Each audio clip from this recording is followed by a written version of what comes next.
A veces me gusta acercarme a las personas que viven y experimentan la educación para poder sumergirme y descubrir todo lo que acontece en los sistemas educativos. Soy Rafael Campaña y esto es Un Mundo y la Educación.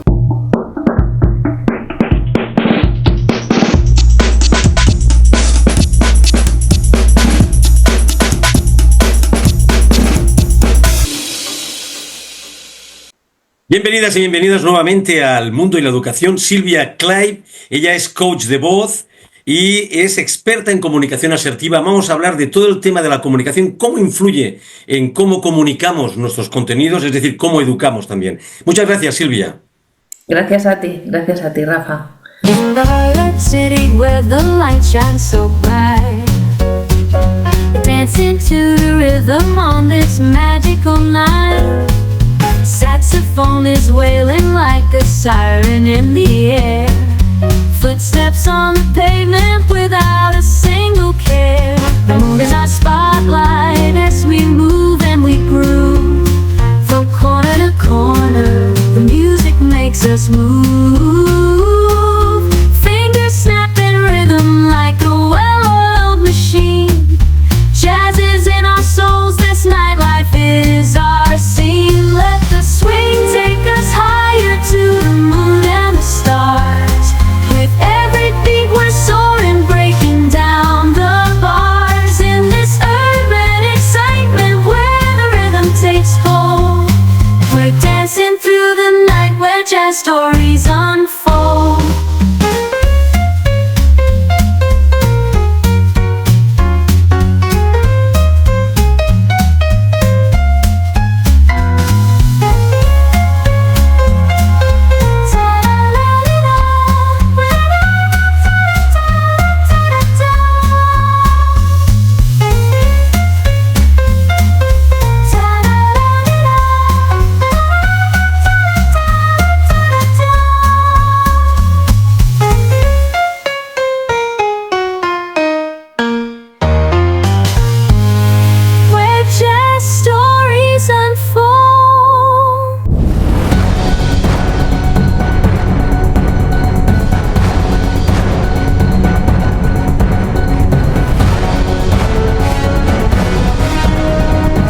Mira, yo quería preguntarte primero, para que te conozcan un poco, ¿qué cosas te inspiraron a dedicarte a esto de la enseñanza, de la voz, a la comunicación, a todo este tema?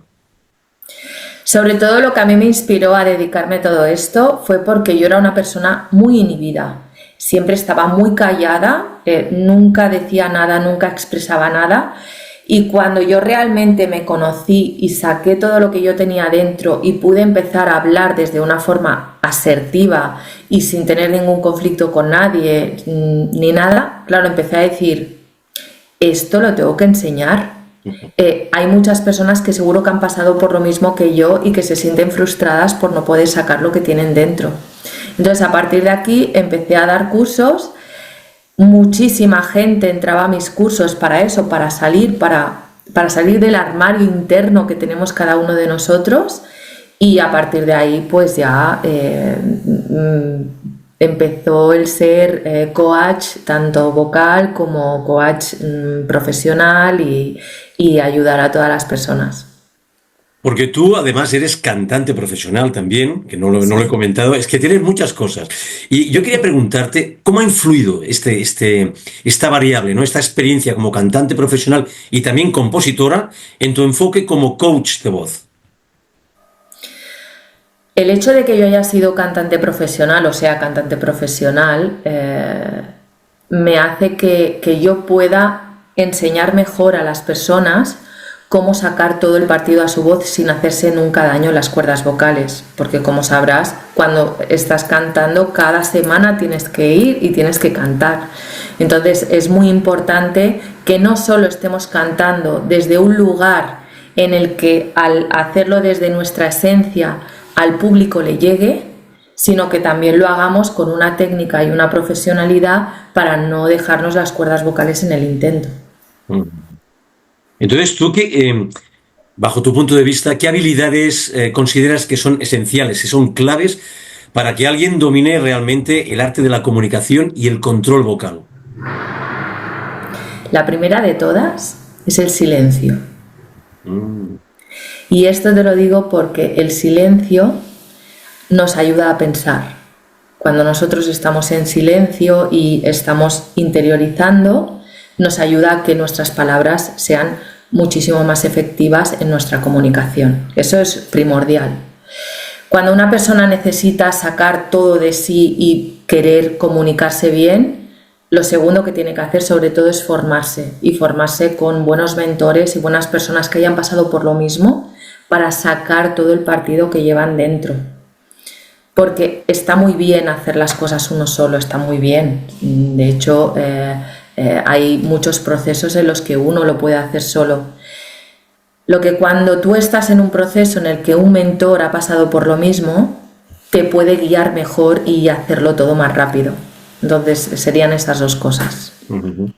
Y ahora, hablando un poco de todo este tema del aprendizaje experiencial, práctico, que es de lo que se trata, bajo tu prisma, ese bagaje que has tenido, ¿qué papel crees que juega el aprendizaje experimental, realmente vivenciado, en este desarrollo de las habilidades en la comunicación y la voz?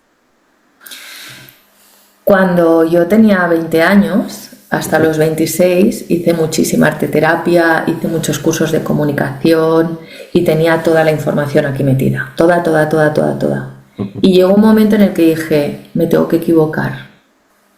Y dejé ya las clases, lo dejé todo, porque claro, ya tenía toda la información.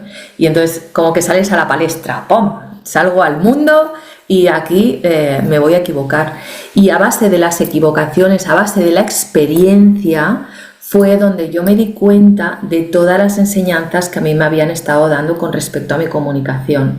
Entonces, fueron entre 4 y 6 años de aprendizaje teórico o teórico-práctico dentro de las clases, y luego te puedo decir que entre 8 y 10 años de experiencia y de ver por aquí sí, por aquí no, por aquí sí, por aquí no, porque al final te enseñan lo que te enseñan y al final es lo que tu psique, lo que tu esencia y lo que tu alma quiere comunicar y cómo lo quiere comunicar, y eso solo te lo da la experiencia, el saber cómo se hace y a la vez incluir esa experiencia para tú decidir cómo te quieres comunicar y desde dónde. O sea, de alguna forma, disculpa, no sé, eres como una guía para que las personas que están experimentando este curso, estos conocimientos, los integren para poder experimentarlos de una manera individual, ¿no? ¿Sería esto más o menos?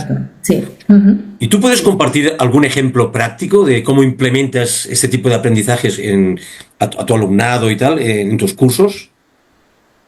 Sobre todo lo que hacemos es muchos vídeos, donde el alumnado va haciendo vídeos y se van mostrando y yo los voy viendo. Y a partir de ahí vamos rascando para ir viendo dónde está la esencia de la persona. Por eso vamos más rápido, porque en 3 meses la persona ya ha encontrado su forma de comunicar. En 3 meses la persona ya ha encontrado su forma de cómo quiere cantar.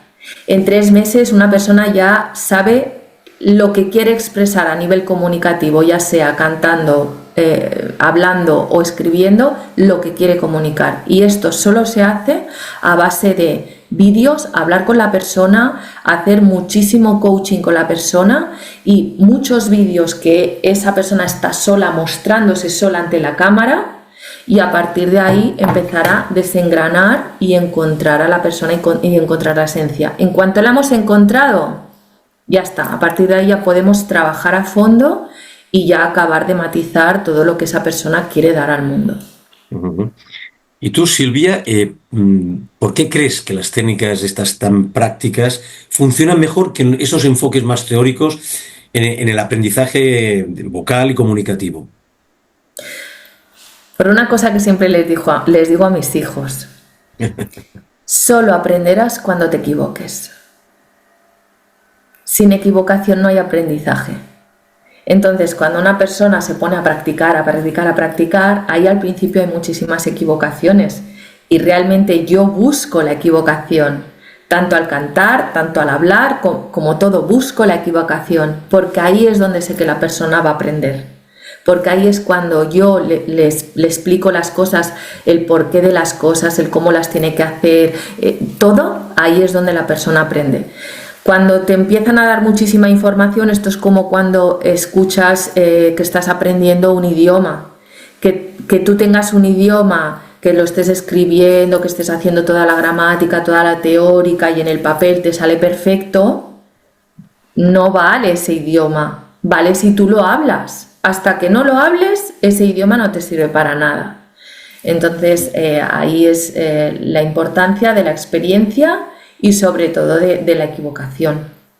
Y entonces todo esto que está muy bien, pero mi pregunta es, ¿tú cómo personalizas estas sesiones de coaching vocal para adaptarlas a esas necesidades individuales que cada estudiante tiene? Por un lado, hago las sesiones 1 a 1, porque yo considero que igual que una persona no puede ir al psicólogo en grupo, pues tampoco puede ir a unas sesiones de comunicación en grupo. Entonces, algo teórico sí que lo puedo dar en grupo, pero algo práctico no lo puedo dar en grupo. Entonces son sesiones de 1 a 1.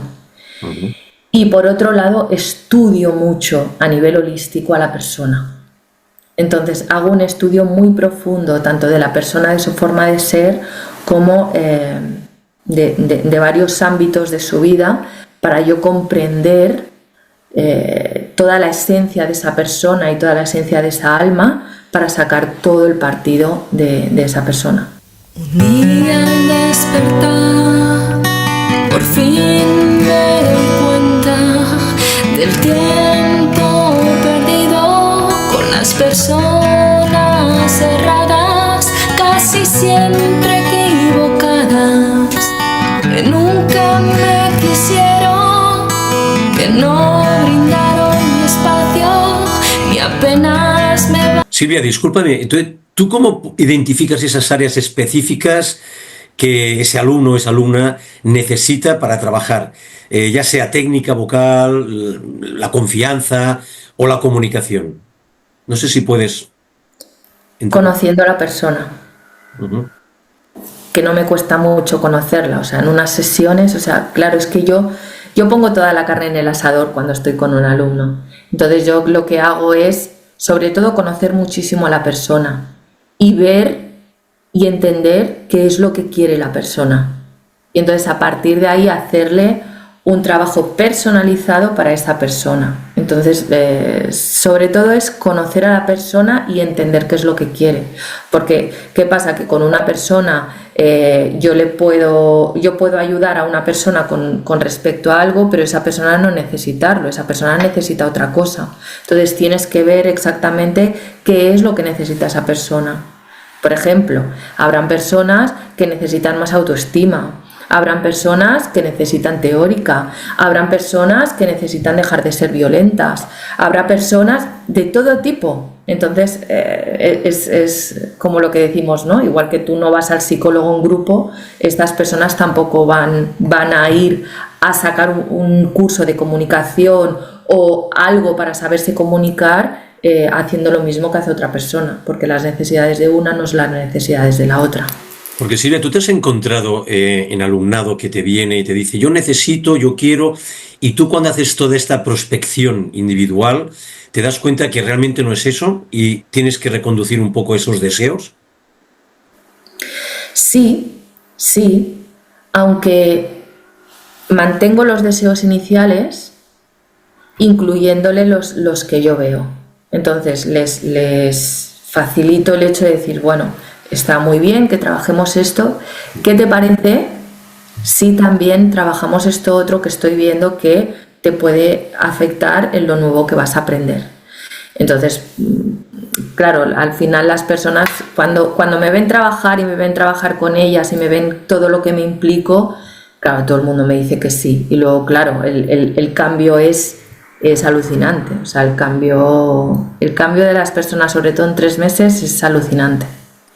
O sea, la pregunta que vendría ahora viene muy linkada, ¿no? O sea, para ti, ¿qué importancia tendría entender realmente la personalidad, ¿vale? De ese universo de esa persona y los objetivos que tienen esos estudiantes para diseñar realmente un plan efectivo individualizado? lo es todo, es lo que venimos hablando. Si tú no conoces a la persona, si tú lo que haces es hacerte un programa teórico práctico de mira, las cosas son así, lo único que vas a sacar son robots. Ya. Personas que hacen las cosas ya. Estamos en la era de Acuario y al estar en la era de Acuario necesitamos ser creativos, creadores de nuestra propia realidad.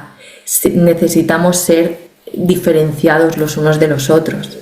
Entonces yo soy muy acuariana y necesito que las personas saquen su creatividad, sea como sea. Hay personas que son súper creativas, hay personas que son muy maternales, pero que esa creatividad salga desde su propia esencia. Entonces, si yo no me implicara con mis alumnos, estos alumnos acabarían siendo robots de, ok, yo sé que aquí tengo que decir esto, aquí poner un punto, aquí hacer un no sé qué y aquí hacer un no sé cuántos, sin saber lo que están haciendo. Ahí no es aprender. Por eso yo lo que hago es implicarme totalmente en esa persona. Y hablando un poco del tema de la gestión emocional y la construcción de la confianza, ¿no? ¿Tú cómo puedes ayudar o cómo ayudas a este alumnado a superar, sobre todo, me vas a entender bien, el miedo escénico y el miedo al hablar en público, que es uno de los grandes miedos de la humanidad casi? Con mucho coaching, con mucho PNL y sobre todo la base de todo este coaching y este PNL es la escucha activa y el orientar a la persona a quitarle estos miedos gracias a todo el trabajo que llevo con el coaching y la PNL. Pero, disculpa que entre un poquito más en detalle, ¿no? O sea, ¿qué técnicas, si puedes compartirlas, o algunas de las técnicas que utilizas para gestionar las emociones durante esta práctica vocal o en situaciones de alto estrés? Porque es verdad que todo esto está muy interesante, pero cuando estás solo ante el peligro, que es lo que ocurre delante de un micrófono, delante de un público, en una presentación, muchísimas personas, y tú lo sabes muchísimo mejor que yo, se bloquean. Empiezan a haber ese estrés genera miedos, ansiedad. ¿Cómo puedes gestionar todo este tema en tus prácticas, en tus cursos? Las técnicas que yo utilizo son técnicas de meditación guiada. Lo hago así porque hay personas que realmente estos miedos no son los mismos para cada uno. Entonces, un miedo, te voy a poner ejemplos, un miedo le puede venir a una persona porque cuando era pequeña estaba en el colegio, salió ahí a decir algo en público y todo el mundo se rió. Otro miedo puede ser que la profesora en clase le dijera a un alumno algo, que a él en ese momento se cayera de la silla y algo pasara allí. Otro miedo es que sus padres le dijeran que se callara. Entonces, como que cada uno tiene su miedo, ahí tienes que buscar el miedo y trabajar ese miedo. Entonces lo que hacemos es muchísima meditación, muchas regresiones también guiadas para ir a buscar cuál es el origen para con la meditación trabajar todo aquello.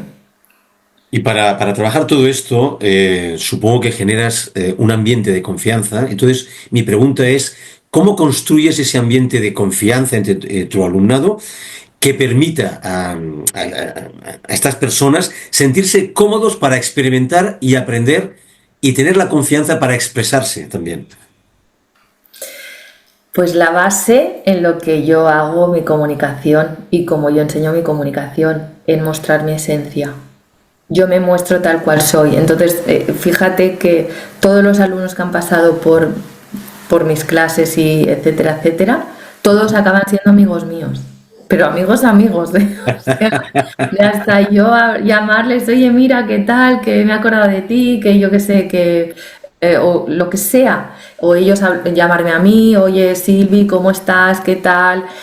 Acabamos haciendo muchísima piña porque realmente es tan intenso todo lo que hacemos y todo el trabajo que hago con ellos que se acaba viendo una amistad muy grande y muy fuerte. Y eso lo consigo siendo yo, mostrándome yo tal cual soy.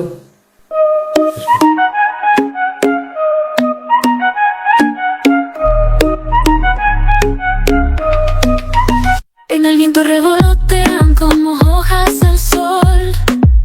Llenan el aire de sueños, de magia y calor. Son tormentas que pasan con risas detrás. Y aunque a veces pierdo el rumbo, siempre sé dónde están. Les doy alas de libertad, raíces para caminar. Entre nubes de caos todo puedo enfrentar, porque en su risa encuentro mi paz. Es la locura de amarles sin final. Un remolino que no puedo controlar. Perfecto. Sin tapujos. Y ahora, entrando en el tema de la comunicación, el tono de voz, que es un poco más técnico, ¿no? O sea, bajo tu prisma, ¿qué impacto, según tú, tiene la percepción que otros tienen de nosotros? Es decir, cuando tú estás delante de un micrófono, de una audiencia, esta sensación de que me están mirando las caras, este lenguaje no verbal que tiene el público a veces, ¿esto en qué influye realmente? Puede influir mucho en la autoestima. Imagínate que tú estás tú no eres cantante, pero imagínatelo, que estás ahí en un escenario y que todas las personas que te están mirando con mala cara o como, a ver cuándo se va este. Yeah. No vas a cantar igual que si esas personas te están mirando, esperando con euforia a que tú cantes. Nunca va a ser lo mismo. Entonces, ahí lo que te toca es la autoestima. ¿Cómo arreglamos eso? Con el amor propio. Cuando te toca la autoestima tienes que tirar de amor propio. Porque eso te genera seguridad, esto que estás comentando. El amor propio sí. Sí, que genera esa seguridad que te falta cuando la otra persona te está intentando, porque realmente aquello es un público hostil que te están intentando echar abajo todo lo que tú te has preparado. Entonces tu amor propio tiene que estar ahí por encima de todo. ¿Y cómo puede una persona ajustar ese tono de voz, ¿no? Para diferentes contextos? ¿Cómo hablar en público, entrevistas, yo qué sé, comunicación informal? O sea, ¿cómo puede esa persona ajustar ese tono y saber qué tono tiene en función del contexto? Primero, conocerse mucho. Saber qué es lo que quiere decir y cómo lo quiere decir. Y tercero, hablar mucho. Y exponerse a muchas situaciones y en persona. Nunca ni por escrito de WhatsApp, ni por audios de WhatsApp, siempre en persona. ¿Por qué? Porque cuando tú te expones y empiezas a hablar y te conoces a la vez, empiezas a ver qué cambios de tono, cuándo tiene que haber el cambio de tono, cuándo tienes que bajar el tono, cuándo tienes que subir el tono, cuándo tienes que callar. Entonces es mucha práctica conociéndote primero y luego poniéndote ahí a trabajarlo. Entonces, bajo tu prisma, ¿qué relación directa tiene o que encuentras tú entre el control del tono de voz y la autoconfianza? Es decir, tú oyes a una persona hablar en un tono determinado y puedes detectar el nivel de autoconfianza que esa persona puede tener, ¿no? Contra más chilla esa persona, más autoconfianza, o sea, menos autoconfianza tiene. Cuanta más chilla, más alto habla, menos autoconfianza tiene. Contra más bajo habla, más grave, más autoconfianza tiene. Porque una persona con mucha autoconfianza y con mucho amor propio no necesita chillar. Antes que chillar se calla, o sea, mantiene el silencio. De ahí los silencios son tan importantes. Una persona con mucho aplomo mantiene el silencio. Una persona muy asertiva mantiene el silencio.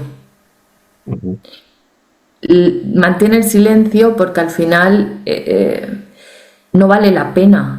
No vale la pena a veces hablar ni que se te vaya la paz en ciertas cosas. ¿Qué es lo que te puede quitar la paz? ¿Que alguien te mueva algo de sitio te va a quitar la paz? Te quitará la paz algo que sea pues de salud, que tengas que ir corriendo al hospital, que eso te puede quitar la paz. Algo que sea de seguridad personal o emocional incluso, algo que sea de seguridad personal. Sin embargo, que se me pinche una rueda del coche me quitará la paz. Pues a no ser que él tenga que llevar a alguien corriendo al hospital, pues bueno, pues si no es ahora, será mañana que lo arreglaré. Entonces, sobre todo es eso. Yo veo que las personas que chillan mucho, que se enfadan mucho, que provocan muchos conflictos fuertes, porque los conflictos los hay, pero los puedes llevar de una forma asertiva, pero son conflictos con peleas. Observo que esas personas tienen muy baja autoestima. Entiendo. Y Silvia, aquí hay una cosa que a mí siempre me ha llamado un poquito la atención de forma intuitiva, y no sé si tú puedes aclararlo. Es decir, ¿existe alguna diferencia significativa entre la voz femenina y la voz masculina a la hora de expresarse, o esto es indiferente? Sí que hay alguna diferencia significativa en el sentido de los timbres de voz. El timbre de voz de una mujer que tiene un timbre de voz muy agudo hace que muchas personas, un tanto por ciento de la población, sobre todo en hombres, les cueste escuchar ese timbre de voz. Por la agudeza pero no es porque chillen, o sea, hay mujeres que tienen un timbre de voz muy agudo, sin chillar. Entiendo. Este timbre cuesta. Es que te puedo decir que habrá como un 60% de la población que le cueste escuchar este timbre de voz. No sé si te ha pasado a ti a veces que, yo que sé, que hasta incluso vas a comprar el pan y está una mujer ahí hablando tan agudo, aunque esté hablando bien, pero... Y en cambio una voz grave, una voz de hombre, por ejemplo, grave, como la de nuestro querido ¿cómo se llamaba? El que era catalán. Sí, no me sale el nombre. Sí, un gran doblador. Sí, un gran actor. Sí. Como actores que hay aquí españoles que tienen esta voz grave, el Constantino Romero, Sí. Esta voz grave, profunda, es que te pasarías horas escuchando esa voz. Es que da igual, habla de los castillos en el Magnífico. cielo, me da igual, habla de cualquier tonta, pero tú hablas. Entonces, sí que hay, a nivel físico, hay limitaciones con respecto a ciertas voces y no limitaciones con otras voces. Y serían estos dos tipos de voces, que nos vamos a los dos extremos, ¿verdad? Y tú, Silvia, muy interesante lo que estás comentando, te lo agradezco mucho, pero tú, ¿qué errores más comunes ves en estas personas que empiezan a trabajar con su voz y comunicación? ¿Y cómo los podrías ayudar a evitarlos? Los más, que son más comunes y más globales. El más común, y te voy a poner un ejemplo, es cuando alguien quiere estar rellenando los vacíos y entonces lo que hace es ver cómo es lo siguiente que puede decir y entonces... ¿Te has dado cuenta? Que estaba lleno de ruido. Entonces, estas personas al inicio de hablar lo que hacen es alargar las palabras para rellenar el hueco, porque es que además muchos alumnos me lo dicen, es que si no se queda como espacios en blanco. Digo, ya, pero es que se tienen que quedar los espacios en blanco. Entonces, lo que hacen muchas personas, que es el gran error al inicio, es rellenar ese hueco y ese espacio con ruido para que no se oiga. Silencio. Y dices, no, precisamente se tiene que oír ese silencio. ¿Para qué? Para dos cosas. Para que la persona nos escuche bien, tenga ese espacio de silencio para captar lo que le acabamos de decir y pueda seguir escuchándonos la siguiente frase. Y para que tu cerebro pueda pensar en silencio lo que quiere decir en la siguiente sentencia, la siguiente frase o lo siguiente que quiera decir.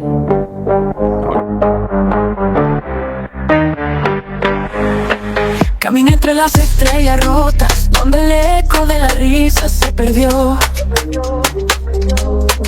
Una mezcla de humo y espejismos que el sol jamás alumbró. Fue el árbol que daba sombra, pero el viento arrastraba las hojas, y en sus quejas el cielo se nublaba, dejando el horizonte sin color. Te vi en la sombra. Interesante. Y tú no sé si podías compartir dentro de esos cursos y tal alguna cosa, algunos recursos, algunas prácticas, ejercicios, para quienes quieran mejorar su voz y habilidades de comunicación, pero por su cuenta, ¿no? Mira, voy a hacer una serie de ejercicios. ¿Tienes alguna cosa ahí que pueda ayudar? A mí sí que lo que me gustaría es que las personas agarren cualquier libro, y aunque sea un parrafito de nada, una vez al día, y trabajen cada día en voz alta ese párrafo con diferentes tonalidades, diferentes intensidades, sobre todo que no se note que están leyendo ese párrafo. Porque luego viene cuando está la persona haciéndose un vídeo de teleprompter, se ve con los ojines cómo están leyendo, pero es que además la pronunciación se nota que están leyendo. Entonces, yo muchas veces me he hecho vídeos de teleprompter. Lo que pasa que, claro, estoy tan acostumbrada que ni se nota, es que ni se nota. Le doy una intensidad, unas subidas, unas bajadas, a veces me invento cosas por en medio, y sobre todo alguien que quiera comunicar y que quiera comunicar bien, este sería un ejercicio ideal. Porque tú sabes, Silvia, que ahora en los centros, entrando ya en tema más educativo, estamos llegando casi al final ya de esta primera parte. Hay como una asignatura que se llama el plan lector. O sea, hay unas franjas horarias donde se le invita a los alumnos, al alumnado, a leer. Y hay una de los días o dos que lo hacemos en voz alta, se hace en voz alta, precisamente para esto. Claro, aquí nos encontramos primero con la falta de preparación del profesorado respecto a qué pautas dar. Entonces yo quería preguntarte qué pautas tú podrías darle al profesorado para que pudiera, pues ayudar un poco a ese alumnado a mejorar esa dicción, ese tono. Que el profesorado ayude al alumnado a mejorar esa dicción y ese tono, etcétera. Ellos también lo tienen que mostrar con el ejemplo. Les tienen que enseñar al alumno cómo hacerlo desde el ejemplo. Y el alumno al principio copiará. Y una vez haya copiado, luego lo llevará a su terreno y a su forma de hablar. De hecho, así era como me enseñaban cuando era pequeña. Cuando venía la directora, la señora directora, y venía y decía, es que no sabéis leer. Y nos decía, se lee así. Y entonces aquella mujer leía, y leía muy bien, la verdad. Y entonces, viéndola a ella cómo leía, yo decía, Y entonces a partir de ahí yo, poco a poco, empecé a saberlo hacer. Claro, sobre todo es el ejemplo. Estamos hablando de lo primero que has hablado, la experiencia y la vivencia. Estamos linkando constantemente el mismo tema siempre, ¿no? Es muy importante que demos ejemplo. En este caso, estamos hablando de la comunicación más asertiva, ¿no? Y ya para finalizar esta primera parte, que ya os invito, por favor, no os perdáis la segunda parte. Vamos a entrar más en temas educativos. Muy interesante, que Silvia nos va a ayudar. No sé si puedes compartir alguna anécdota de esos cursos que estás impartiendo, que nos pueda servir a todos un poco que sea divertida, pero que puedas compartirlas, que a veces hay cosas. Hay alguna anécdota divertida. Sí, que puedas compartir dentro de estos cursos No sé. Como coach de voz, que seguro que a mí me has explicado alguna vez, pero bueno, no sé si puedes compartir alguna. Ay, es que ahora no me viene ninguna. Anécdotas así divertidas, sobre todo cuando hago clases de canto a las personas, es cuando me vienen al inicio y me dicen que no pueden cantar porque tienen alguna cosa, alguna patología que nadie les ha dicho que tienen, pero que ellas saben que tienen una patología ahí. y a los 4 meses están cantando Adele. O sea, y de esa patología, donde estaba, faltaba un poquito de fitness en esas cuerdas vocales. Eso sí que a veces con las alumnas nos reímos mucho cuando les digo, ¿tú te acuerdas al inicio esa patología que tenías? Y sobre todo es eso, sí que es cierto que alguna vez me ha llegado a pasar de iniciar una clase y encontrarme a la alumna llorando o lo que sea, o a la alumna fuera de casa que se había dejado las llaves dentro. Bueno, sí que han pasado ciertas cosas que son pues como del camerino de los hermanos Max. Y bueno, y al final eso es el día a día de las clases, el día a día del estar ahí trabajando codo con codo para sacar lo mejor de cada uno. Silvia Clyde, coach de voz y gran comunicadora. Yo me voy a quedar sobre todo con un tema que creo que esto es transferible a otros ámbitos de la vida y de la educación, ¿no? Que es la experiencia y la vivencia como punto de partida para el aprendizaje real, ¿no? Y esto es muy interesante también porque el tema de la comunicación a veces lo dejamos como un poco de lado y estamos más con conocimientos más abstractos, ¿no? Y yo te agradezco mucho que hayas compartido este tema.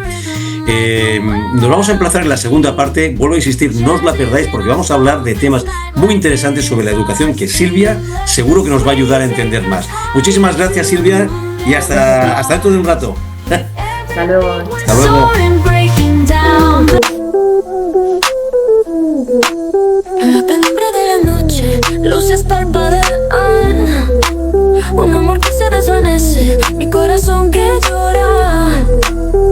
Te busco entre las sombras, pero te alejas más. Gotas de tristeza caen, la esperanza se desgrana. Noche tras noche.